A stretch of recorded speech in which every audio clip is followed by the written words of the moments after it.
Welcome to the Luke Macias Show. Today, we're going to have a conversation with somebody who has been fighting in the Texas House for a decade, Tony Tinderholt. We're going to talk a little bit about how he came into the legislature, but more importantly, how he has gone from 2 years ago running a campaign against Dade Phelan to today coming into a session where there are so many conservative lawmakers having conversations about what the future of the Texas House looks like. We'll also just share a little bit about what Texans can do to further engage and drive Texas to the right. Let's get to the show.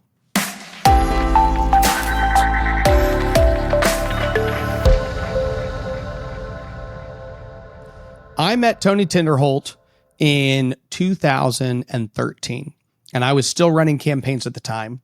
I had a call from a friend in Tarrant County who said, hey, I was just at a meeting. I think it was the Arlington Republican Club. I might be wrong. And this guy just stood up at the back of the room and said, I'm running against Diane Patrick. And Diane Patrick at the time was the vice chair of the Higher Education Committee. She was somebody who got elected originally by Democrats coming out and kicking out a more conservative Republican incumbent. And she had held that position for close to 10 years. And so Tony just started walking. And when I first met him, we had a conversation. He had designed his own push cards. He'd printed them out, and he just started knocking every door in his neighborhood. I was just literally door to door to door to door, talking to his neighbors, talking to people he knew, getting them engaged. And so we basically had a conversation, ultimately ended up running that campaign with Tony, who is one of the hardest working candidates you'll ever meet. He gets elected in 2014. They really did not expect him to be a threat. He did unseat a Republican incumbent, and Diane Patrick defeated her in the primary, goes to Austin, and has consistently since then been a conservative fighter in the legislature.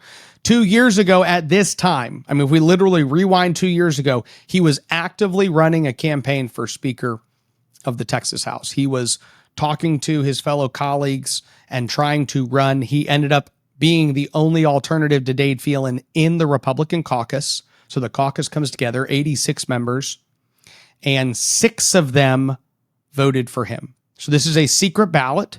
They weren't public, but 6 people wrote his name down on a piece of paper and submitted it. 80 people stood behind Dade Phelan. And Tony told them at the time that Dade is not going to help us drive conservative policy, that he is going to stand in the way of a lot of what we want to accomplish, that he is fighting with the grassroots. And all of those things that Tony said ultimately became very clear to more than just the 6 members that voted for him. And the conservative grassroots in Texas have united like never before behind changing this lower chamber. So I asked Tony to come on because things have progressed significantly in the right direction for Texas over a 24-month period of time. And Tony is a legislator who fought Joe Straus's regime staunchly, who fought Dade Phelan very strongly. He has pushed back against leadership during his time. There's never been a time where Tony was, quote unquote, really on the team. And so I think that his perspective is really helpful. And I think it's worth conservatives also recognizing how far you, the grassroots of Texas, have brought our state over the last 2 years. So with that, let's go to our conversation with Tony Tinderholt. Tony, thanks for coming on the show. Welcome. Thank you. Appreciate you having me here. You have been on the front lines fighting for conservative policy in the Texas House for quite some time. Before we get to where the Texas House is, I want to talk about where we came from, not in a way that dwells too much on the past, but a way that just recognizes how much the grassroots have worked. You came in to office with a group of conservative lawmakers. There were quite a few incumbents defeated that year. Nothing like this year, but still quite a few incumbents defeated that year. Conservatives were building upon the 2012 victories they had. 2014, there was kind of this Tea Party wave. You were on the what I would call the tail end of the Tea Party wave. You enter a session where most people don't anticipate Joe Straus losing. They did think he was going to be the speaker. He did have opposition, but you knew you were in the minority. Talk about what it was like briefly your first session. I want to then go to your time under Dade last session. But your first session, you come in with all these ideals and all these things you want to accomplish. What is it like in 2015 when you're fighting for the first time in the halls of the Texas House? Well, first and foremost, when you come into something like that, you know that you are in the minority, and we were certainly in the minority. The rules in the Texas House are created to give the speakership all of the power and the control, and we saw that with Joe Strauss. We saw partnering with Democrats, pushing the minimal amount of Republican legislation that was possible just to get by, to satisfy the voters enough to keep them quiet. And that first session was eye-opening for me. I knew that we were coming into the session and that we would have to fight for Republican priorities, push every minute of every day, but I didn't realize how bad it truly was, how unethical and dishonest the process was, and some of the people involved in the process. And when I talk about fighting every minute of every day, you're having to listen to the things on the floor happen to make sure that they don't move so fast that they miss it. And they watch you. They try to make sure you can't get to the back mic to try to slow them down and stop them. So I was really, really surprised at how dirty and how slanted the process was toward the speakership and toward the Democrats, to be honest. My question to you, Tony, is how do you operate differently in 2023 compared to 2015? I think so many times what we see in Austin is people start strong and conservative. Over time, they basically start fighting, quote unquote, differently. But what that usually means is they just stop fighting and they become part of the swamp. But for you, you're somebody who fought in 2015, you fought in 2023, but there are things that actually change. So I think it would be helpful for people to kind of hear, how do you fight differently after having been there for 4 sessions? Well, I think I want to address the elephant in the room from that question. The first thing is that people do change how they fight. And a lot of people will change how they fight because they want this proverbial seat at the table with the speaker. This proverbial seat at the table doesn't really exist. The speaker runs the show. And the members have given that power to the speaker over decades. But really, I got to Austin and I was ready to work. And what you find out is that the rules are geared against the minority or against the conservatives. And so if I had to compare how I fought then to now, when you do amendments, you find out that doing your amendment the night before is not always the right answer. It's probably the mutually respectful thing to do to give your peer the amendment the night before. But if you really want your amendment to pass, over time you learn, hey, sometimes you don't give them that amendment 24 hours before because they'll work with the speaker, they'll work with the parliamentarian to find ways to kill your amendment and make sure that it doesn't get on. You learn the rules, you learn how to work within the system, you learn timing of how to operate. And so over 10 years, I feel like I've gotten pretty good, a lot more efficient, a lot more effective. And I refuse to cave to the Democrats. I refuse to cave to a speaker who will partner with the Democrats to kill priority legislation for Republicans. And so the way I've changed is I've learned the rules, I've learned how the processes work, and I've learned how to maneuver within those to be the most effective conservative Republican that I can be for my district. I want to tackle a couple of those little tactics one by one because I think it'd be really helpful for people who follow this show to kind of understand some of those dynamics, and some of them might not have heard them before. But you alluded to it, the quote unquote tradition of the Texas House is if you want to amend a bill, then you're supposed to go to the author the day before, right? And say, hey, you have a bill. We could protect protect kids from the transgendering, industrial complex. We could advance pro-life protections. This would be a great amendment for gun owners, whatever. But you're supposed to go to them the night before and say, here's my policy idea. Here's why I think it fits in your bill. Here's what I'd like to do. But for conservatives, in the way it's been in the past with past leaderships, you're really disincentivized from doing that, because if you do, those individuals then go to the parliamentarian, who's a Democrat Obama lawyer and who works with Dade Phelan and the Democrats to try to kill these amendments.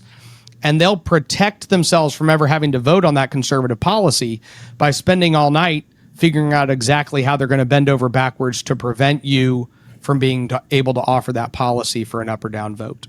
And amendments is how you can basically pass another bill with an amendment. You put real language into the code that then accomplishes something of policy significance.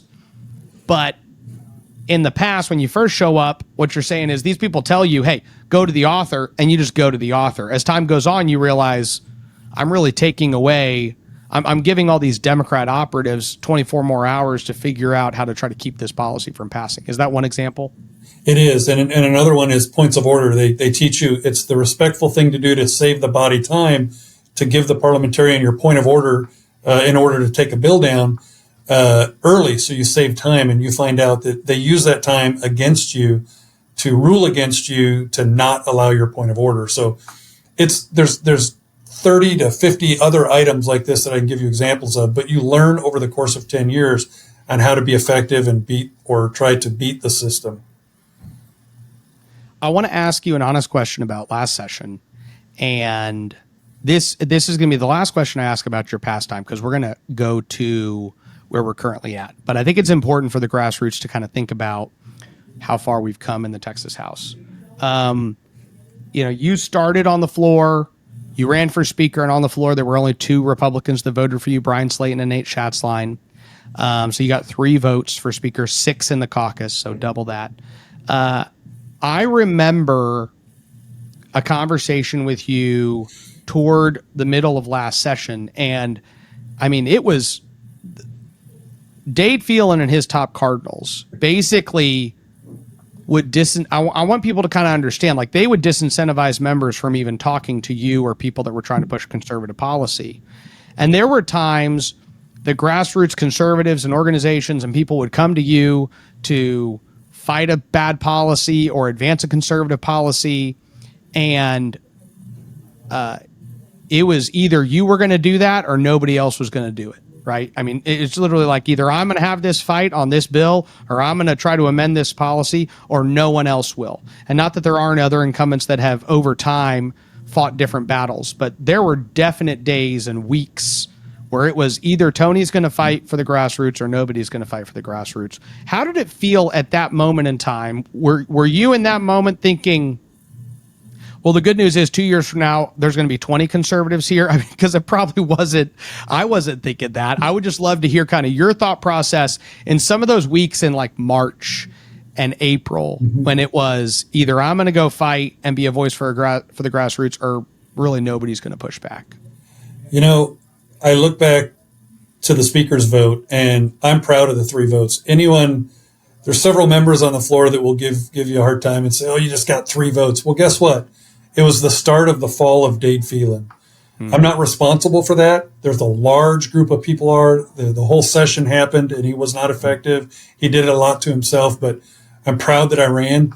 I'll tell you, in March and April, it was a big uphill battle.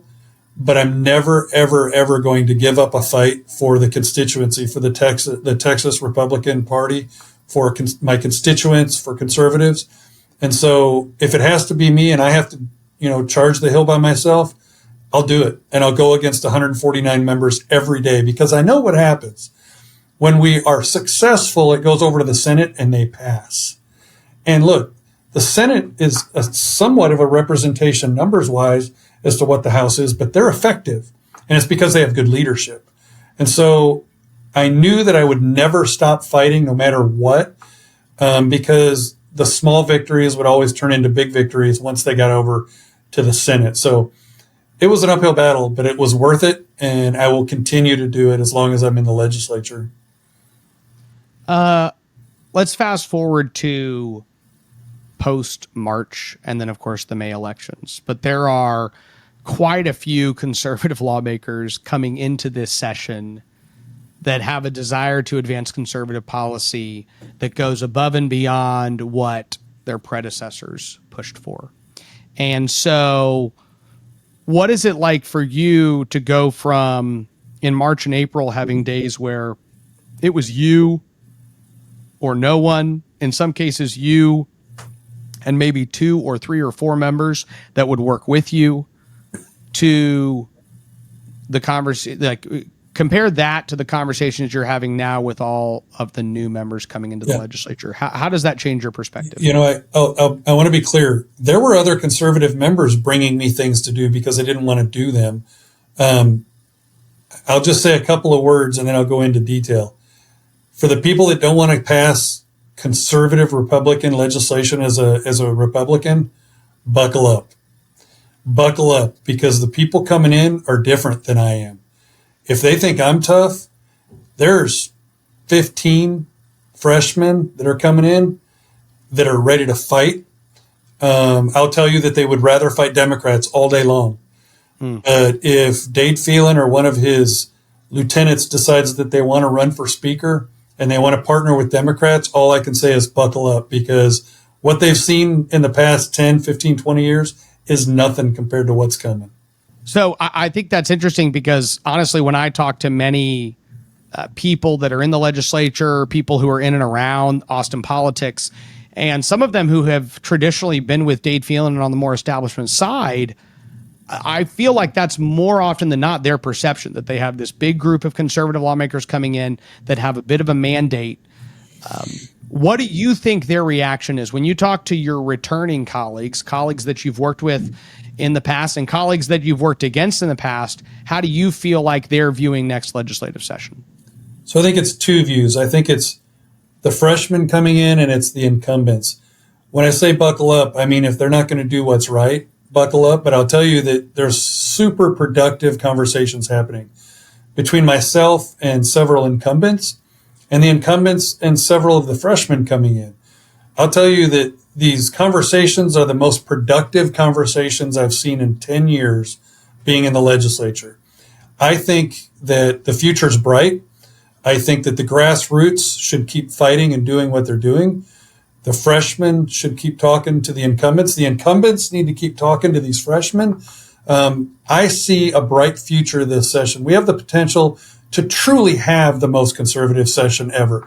We have the potential to unite the Republican Party of Texas. And I think it's the goal of all of these freshmen that are ready to fight, but we'd rather fight with the Democrats. I think they would like to partner with the Republicans and the Republican members of the Texas House, make the Republican Party happy, make Republican voters happy, send stuff to the Senate that the Senate wants to pass, and that's always good stuff. I see a bright future provided we stay on the path we're on. I would encourage incumbent members that think that these freshmen that are coming in just want to fight, call them, talk to them. I think they'll see a different side to these people than what they think is forthcoming.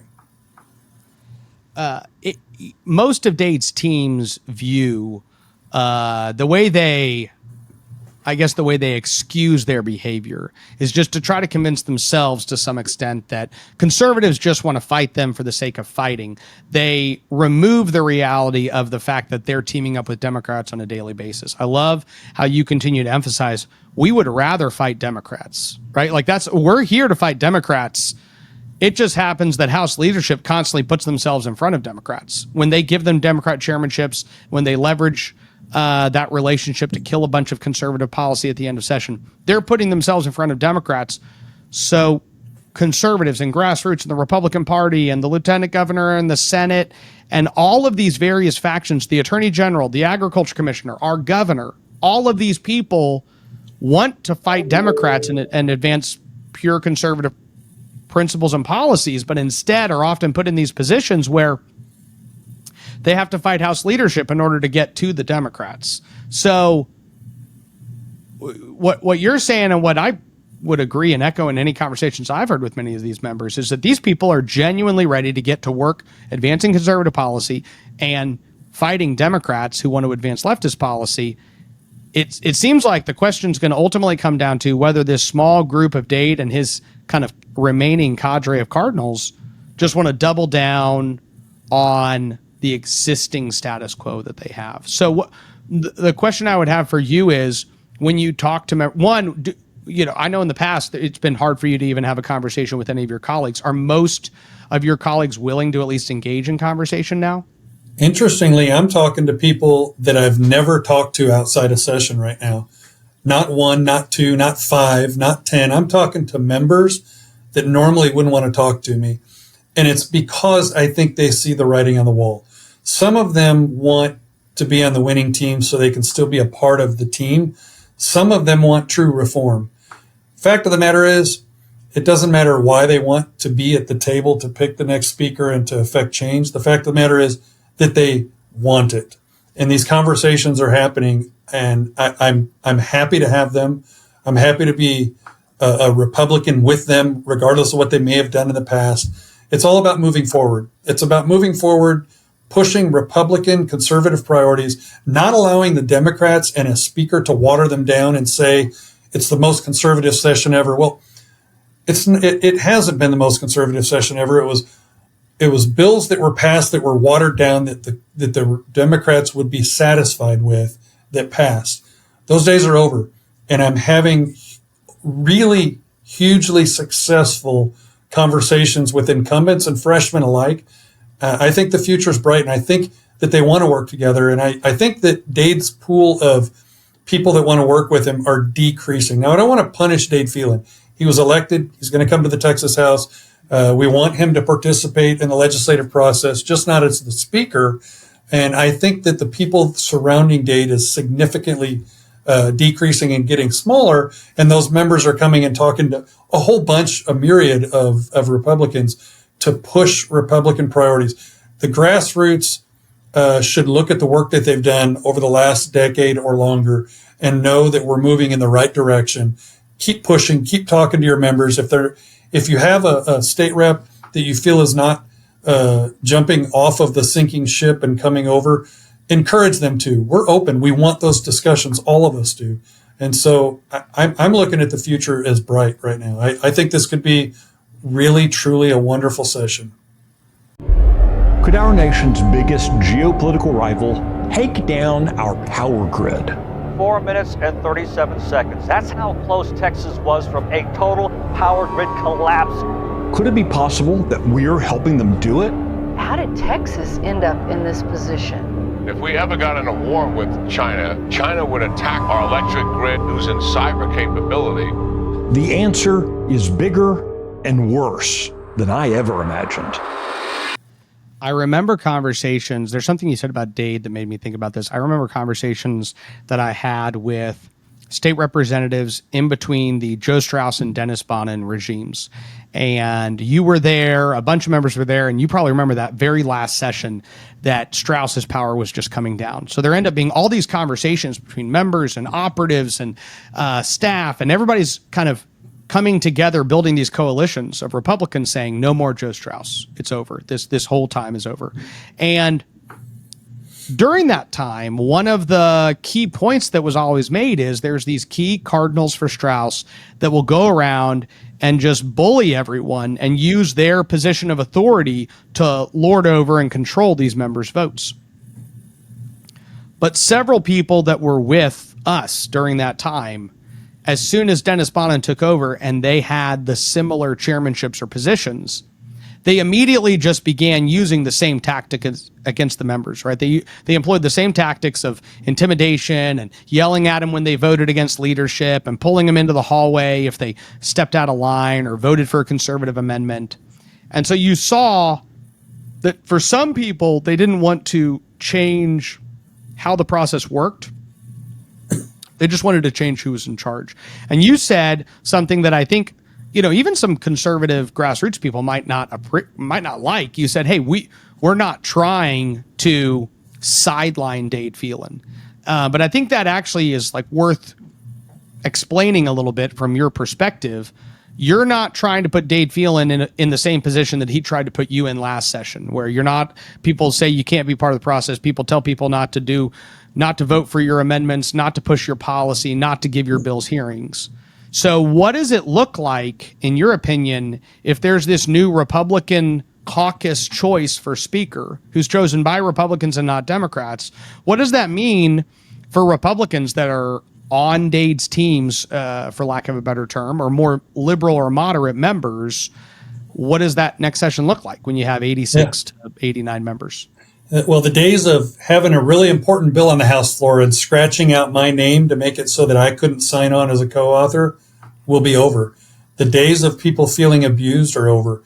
The days of you having your bills killed and your amendments killed and your points of order just totally abused are over. I think every Republican should be able to participate in the process together as a team, regardless of who you are, regardless of what you've done in the past.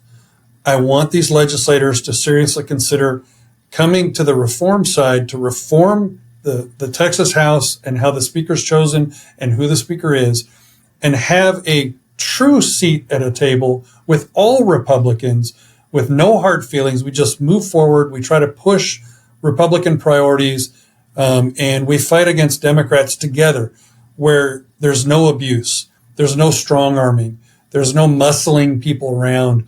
It's truly that the speaker is administering the rules of the Texas House, ensuring that it runs smoothly. But the people that really run the House are the other 149 members.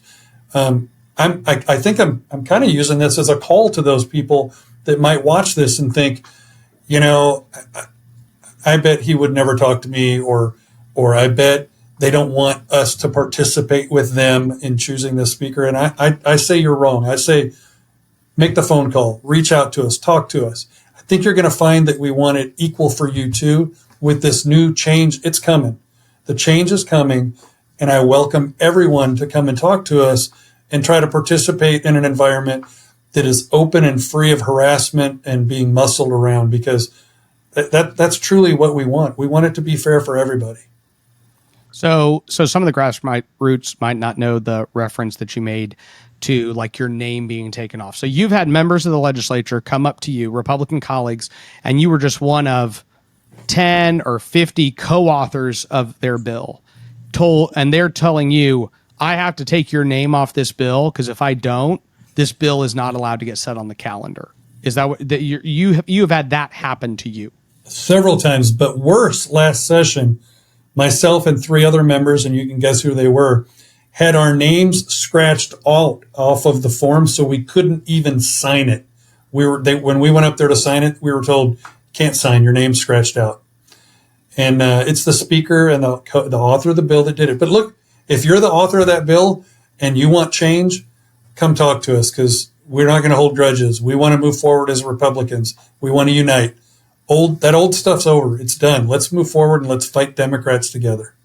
And what you're saying is you're not hoping that the next session has a better Republican speaker so that you can go to other Republicans you don't like and scratch their name off of bills. You're not trying to engage in those same kind of petty fights that they had. You're actually seeing a session where Republicans would work together apart from Democrats to advance their policies, knowing that some of those members that would work together would have in the past been at each other's throats over different issues, or leadership would have put you all at odds on different things. That's exactly what I'm saying. I'm saying that I want every Republican to go home and be able to sell what they truly did and not have to embellish anything and be proud of what they did. I want the members to be able to participate. I mean, it's really simple. Look, when we say that we're not going to squabble, in a perfect world, we're still going to fight over 10, 15, 20% of the amendments that go on to bill. We're still going to have our squabbles, but it won't be war. All the Republicans, my goal is that every Republican is able to go home, tell their constituents what they did without having to make anything up, and be proud of what we did as Republicans, and just literally wage war against the Democrats that are having open borders with fentanyl coming across that's killing thousands of Texans and Americans, spending millions, if not billions of dollars on the illegal immigrants, killing innocent, unborn, defenseless babies. I want to fight those types of things, and I want to fight with my colleagues. I don't want to fight against them anymore, and I know they don't want to either. Just come talk to us. So you mentioned this at the start because you've had a lot of conversation. You've said a lot about kind of where the Republican caucus could be. But you also said, hey, if these guys pick the same old, if they double down on the way they've been running the session the last couple sessions, then they need to buckle up.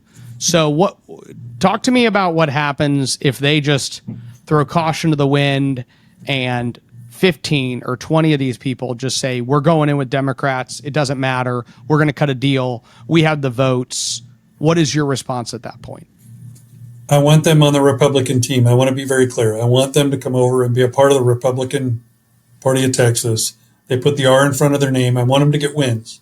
When I say buckle up, just know that every rule in the book will be known very well, and we will do. I'm going to be very clear. I will do everything possible with everything in my toolkit to make sure that every one of them loses their reelection campaign in March, and that we get another group of 15 to 20 freshmen in that want to do the bidding for the Republican Party, for the voters that put them there. It's not a threat.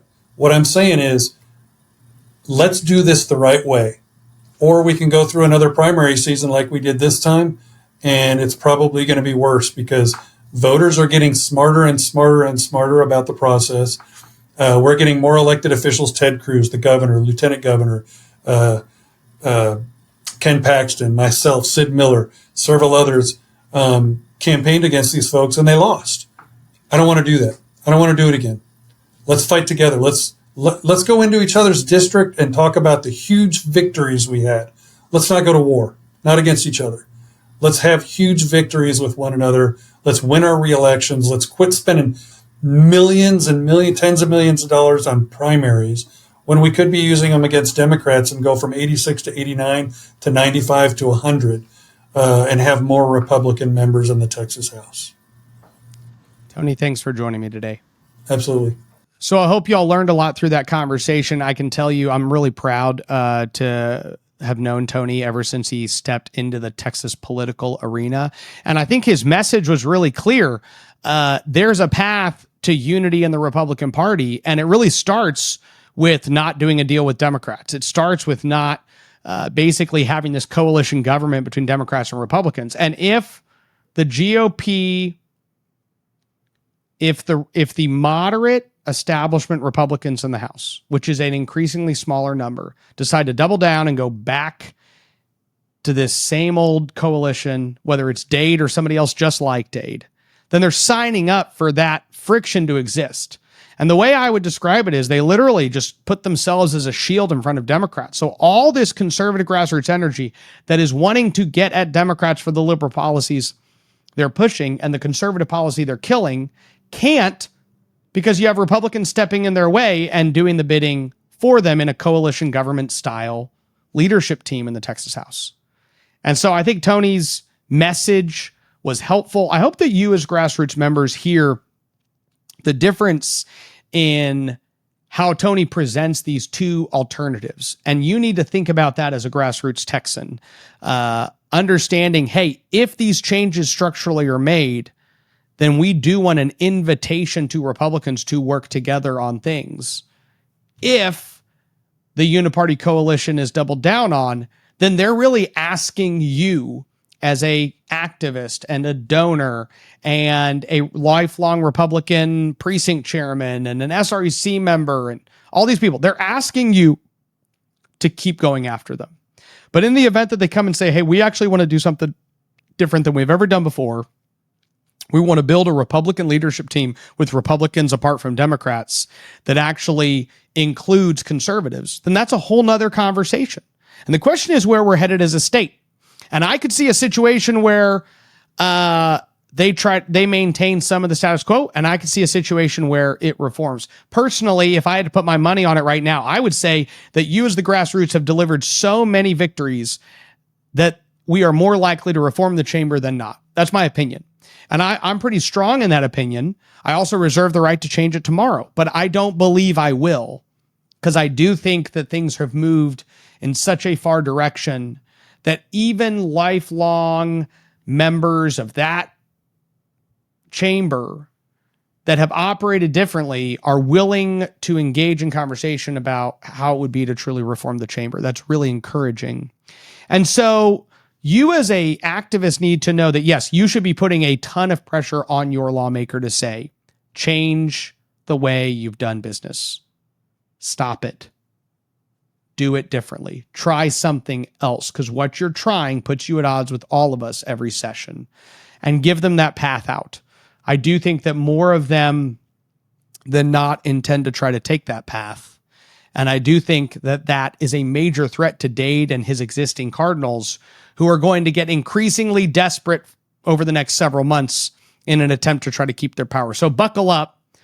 I know Tony said that they need to buckle up if they try to do the same thing over, but you need to buckle up and try to weather the next couple months, engage every conservative you know to further engage in the battle for the future of the Texas House, because the future of the Texas House will determine a lot of the future of Texas. It now is, I describe it as the bottleneck to conservative policy. If you get 100 conservative bills out of the Senate, you might get 20 of them or 30 of them to pass the House. And that's only if you scream and yell and berate these people. And so in the event that you structurally change that chamber, you could have a situation where there was a more honest, predictable environment. And I think that conservatives would be better served. We would get more conservative policy out of that chamber if they would change the way they work with conservatives and change the way they work with Democrats. And with that, I hope you have a blessed week. May God bless you, and may God bless the great state of Texas. Do you want to get your news from people who share your values? Texas Scorecard, real news for real Texans.